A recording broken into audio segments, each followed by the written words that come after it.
ये साल बहुत सारे उतार चढ़ाव आपको दिखा सकता है। स्वास्थ्य को लेकर के अगर बात करें तो आपके स्वास्थ्य में सुधार भी आएगा, मगर कुछ चीज़ों को लेकर के चिंताएं बनी रह सकती हैं। जैसे कि अगर आपकी नज़र दोष है, यानी कि आपको जो है आईसाइट प्रॉब्लम है, आपको जो है सही से नज़र नहीं आता, तो आपकी आंखों से संबंधित परेशानी दोबारा उत्पन्न हो सकती है, या किसी तरह का आई इन्फेक्शन इस साल आपका उभर के आ सकता है। दूसरी चीज़, जिन लोगों को जोड़ों में या हड्डियों में प्रॉब्लम रहती है, तो आप लोगों के लिए भी ये समय बहुत ज़्यादा ध्यान रखने वाला है कि खास तौर से 2026 की जब सर्दियों का समय आए तो आपको अपनी हड्डियों का बहुत ध्यान रखना है। जब भी यात्राएं करते समय भी चोट चपेट से बच के रहना है। हालांकि अगर देखा जाए तो स्वास्थ्य इस समय पे अच्छा होगा, मगर मानसिक तनाव जो है, जिन लोगों को एग्रेसिवनेस बहुत ज़्यादा होती है, क्योंकि सूर्य का साल है, फायर एलिमेंट है, तो एग्रेसिवनेस बहुत ज़्यादा आएगी। भगवान महादेव सब पर कृपा करे। इसमें विशेष रूप से जो है महाकाल का विशेष मंत्र महामृत्युंजय मंत्र है। फिर चंद्र का जो है विशेष मंत्र श्राम श्रीम सोमाय नमः। भगवान शिव की आराधना में रुद्राष्टक का पाठ इत्यादि मंत्र का उच्चारण करने से विशेष रूप से मानसिक शांति प्राप्त होती है, समृद्धि प्राप्ति होती है। ओम नमः शिवाय पंचाक्षरी मंत्र भी बड़ा सिद्ध मंत्र है, इसके करने से भी मानसिक शांति प्राप्त होती है। सफ़ेद वस्त्र धारण करें और साथ में चांदी की चेन इत्यादि पहनने से भी मानसिक शांति प्राप्त होती है।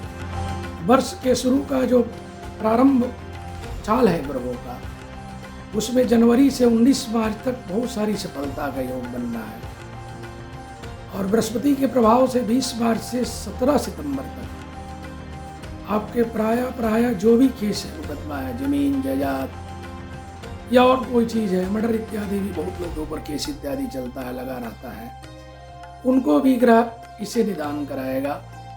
यथासंभव उनके जन्मांक चक्र के अनुसार से भी फलाफल की प्राप्ति होती है। सिंह राशि, धनु राशि, कुंभ राशि और मीन राशि, ये 4 राशियों के लिए इस वर्ष में बड़ी सावधानी रखनी चाहिए, क्योंकि यहाँ कहीं ना कहीं उलझन, अशांति या न्यायालय से बंधन इत्यादि का योग दिखा रहा है। 17 सितंबर से 2 नवंबर तक मंगल नीच का रहेगा। ये भी समय ठीक नहीं माना गया है। यहाँ भी न्यायालय अपना डिसीजन नहीं दे पाता है। हम सबको उस बीच बचना चाहिए। ये मंगल जब भी नीच का होता है तो विश्व पटल पे, विश्व स्तर पे अशांति फैलाता है। उससे भी सितंबर, अक्टूबर, नवंबर और अगस्त, ये 4 महीना जो इसमें विशेष रूप से है, ये 4 महीने पूरे विश्व पटल पे अशांति का भी कारण बनेगा। इससे बचने के लिए हनुमत उपासना करना चाहिए। भजन बाण इत्यादि के पाठ कोई कर सकता है। जितने भी यूथ हैं या जो स्कूल के स्टूडेंट्स हैं, उनके माता पिता को एक बहुत जेन्युइन एडवाइस देना चाहती हूँ। आप लोग अपने बच्चों को उनके निजी क्षेत्रों में, उनके जहाँ पे इंटरेस्ट हैं, उसकी तरफ उनको कहीं ना कहीं प्रमोट करिए, फोकस करने के लिए उनको आगे बढ़ाइए। अपने बच्चों की किसी भी दूसरे के बच्चे के साथ कंपैरिजन मत करिए, क्योंकि मीन राशि में शनि कहीं ना कहीं इमोशनल इंस्टेबिलिटी भी देता है।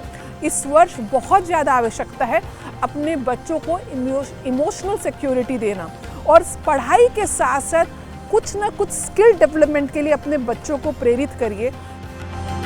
2026 जो वर्ष है वो सूर्य का वर्ष है, और इस वर्ष जो राजा रहने वाले हैं वो बृहस्पति रहने वाले हैं। तो ऐसे में इन तमाम गणनाओं को देखते हुए यदि जीवन में कुछ चाहत है, उसको प्राप्त करना चाहते हैं, तो सूर्य को बल देने का प्रयास करना चाहिए। नित्यपति भगवान सूर्य को अर्घ्य दें। एक तांबे के लोटे में थोड़ा सा जल लें और उस जल में रोली डालकर, एक पीला फूल डालकर भगवान सूर्य का मंत्र है ओम भास्कराय नमः या गायत्री मंत्र का स्तवन करते हुए नित्यपति भगवान सूर्य को अर्घ्य देने से आपका वर्चस्व बढ़ेगा। और तो और जो भी आपके पर्सोना में थोड़ी बहुत कमी है, उसको बदलने के लिए, उसको तेज देने के लिए भगवान सूर्य का आशीर्वाद आपको मिलेगा। गुरु शनि दोनों ही ज्ञान और वैराग्य के द्योतक हैं। अगर वो इस समय पे रिटायरमेंट मिलेगा तो उनको अपने जीवन काल में अपने अनुभवों से बहुत लाभ मिलने वाला है। तो शनि की राशि स्लो है तो षष्ठी पूर्ति हो रही है, लेकिन गुरु जो है अतिचारी है और उसमें वो रिटायर्ड होंगे। तो जो भी उनको रिटायरमेंट के साथ जो भी अमाउंट मिलेगा उसको अगर वो अच्छे से इन्वेस्ट करते हैं तो इस समय पे उनको उस पैसे से इन्हीं 8 साल, क्योंकि गुरु अतिचारी रहेंगे, तो इन 8 सालों में 2033 तक गुरु अतिचारी हैं, तो अगर वो लोग अपने पैसे को बहुत अच्छे से डाइवर्सिफाई करके इन्वेस्ट करते हैं तो उन लोगों को अपने आगे के कार्यकाल के लिए अच्छे लाभ प्राप्त होंगे, जिससे वह अपने आगे का समय सुंदर और व्यवस्थित तरीके से चला सके। नया साल जो विवाह के लिए अच्छा रहेगा, विशेष रूप से क्योंकि बृहस्पति जो है कर्क राशि के अंदर भी मूव करेंगे। बृहस्पति और शुक्र दोनों ही जो है जो विवाह करने वाले जो युवक युवतियां होते हैं उनके लिए देखे जाते हैं।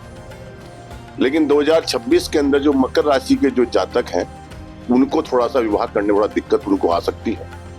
इसके साथ जिनकी जो है धनु राशि है उनको विवाह करने में थोड़ा दिक्कत आ सकती है। मिथुन राशि वालों को थोड़ी दिक्कत आ सकती है। ये व्यक्ति, उसके अलावा जितनी राशि वाले व्यक्ति हैं उनका वैवाहिक जीवन, दाम्पत्य जीवन अच्छा रहेगा।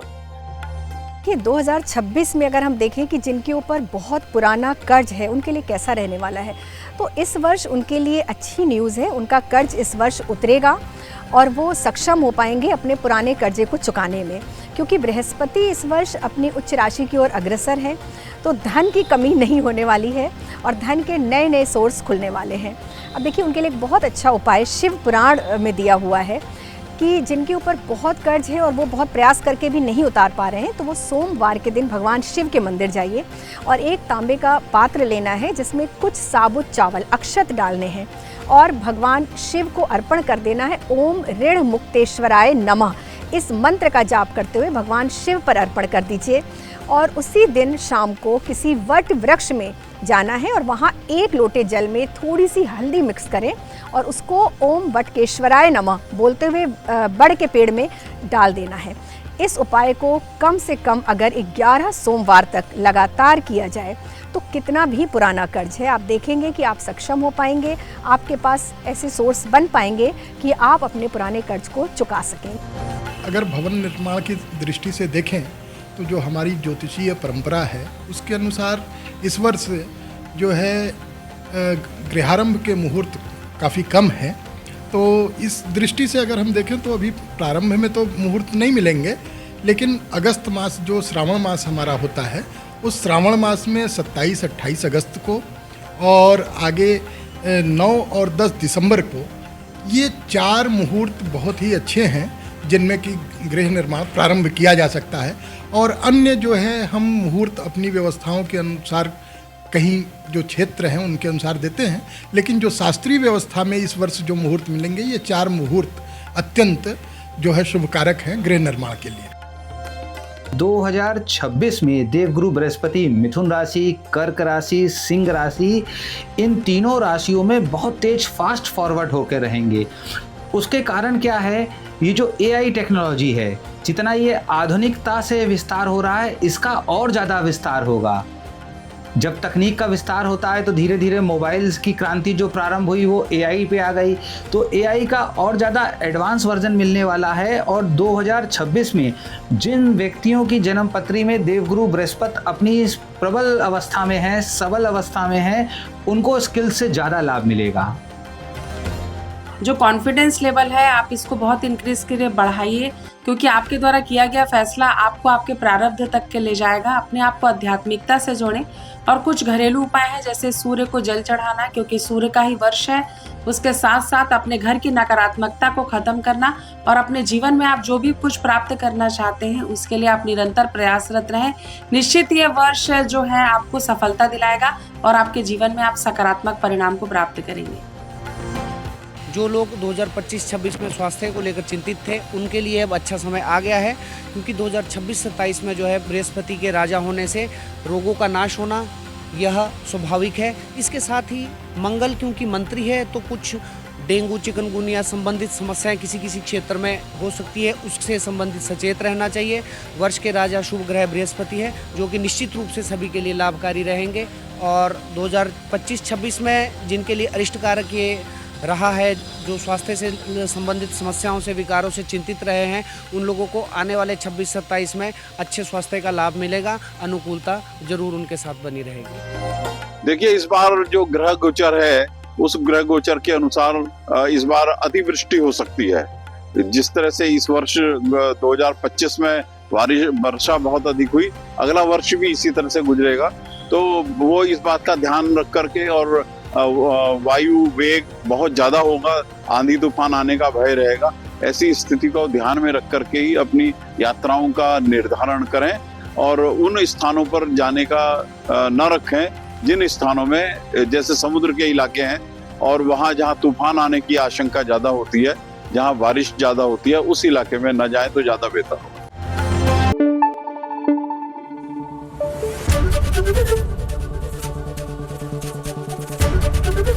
एबीपी न्यूज आपको रखे आगे।